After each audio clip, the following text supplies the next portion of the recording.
Networking is knocking on a door before you know what is inside the room. Let me share a story with you. A friend of mine shared a story of how he moved into a new neighborhood. And on moving in, he bought bottles of wine and went to his three immediate neighbors to introduce himself. While two of the neighbors had no qualms about his action, the third neighbor found the action quite strange. This neighbor didn't understand the rationale behind someone going around to introduce himself to neighbors, strangers still, with a drink in tow. So he asked my friend if he knew who he was.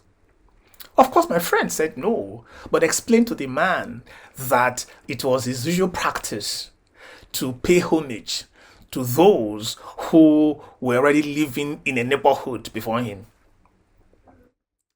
Reluctantly, this man let my friend into his house and a conversation started.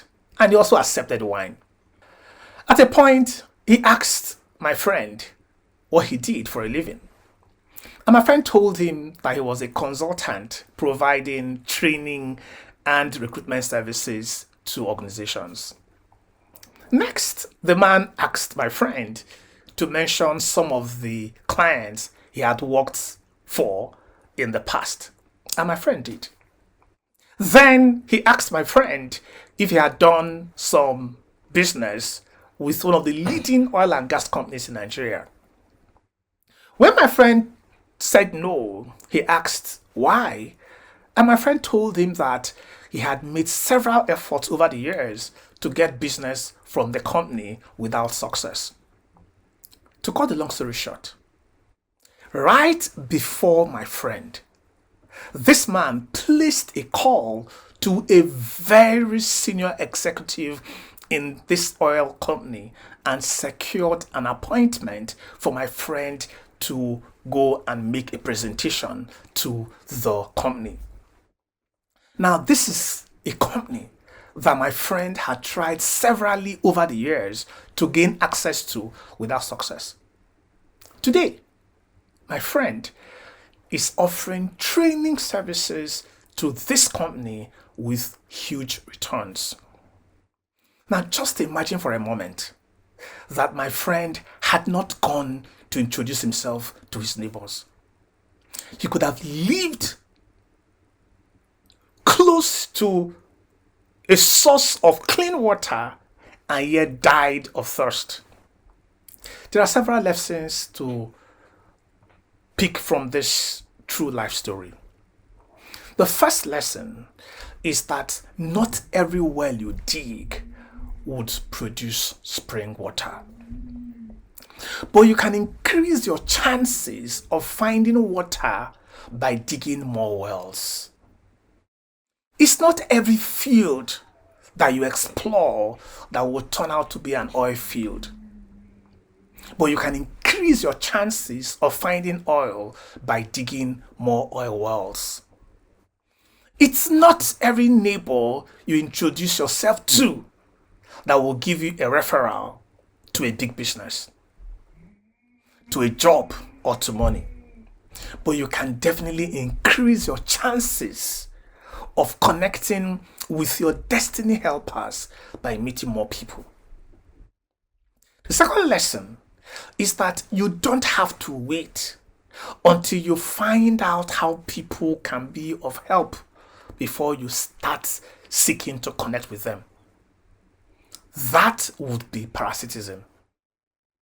But if you're nice to people naturally, as my friend was with the neighbor, without any selfish or ulterior motive, and there is an opportunity to assist you, assisting you would be a natural outcome of a friendly relationship. There's something I do in my trainings and workshops. I usually wait till about 2 p.m. for a training that would have started at about 8 a.m. Then I move around the room asking participants to introduce those sitting close to them.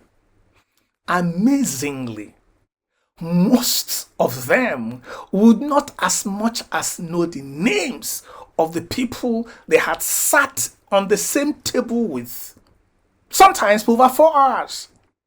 Now remember that they would have had tea breaks and lunch together, probably were in the same group for some activities, yet they would know little or nothing about the people they are sat together with. But isn't that what most people do? You're traveling from Lagos, Nigeria to China, about 18 hours flight, or to New York in US, about 13 hours flight, or to London, UK, about 7 hours flight from Lagos, or even Lagos to Abuja, about 1 hour flight. What do most people do?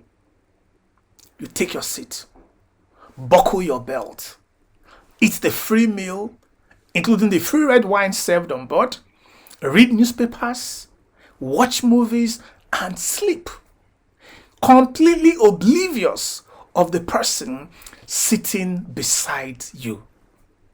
Meanwhile, the person sitting by your right or by your left may just hold the key to your future. You go to your place of worship and the priest or pastor or imam says, turn to the people around you and say welcome to them. Say it shall be well with you this week. Some people don't as much as look at the faces of the people they're exchanging pleasantries with right there in the place of worship. Is it possible that the person who sat by your right or your left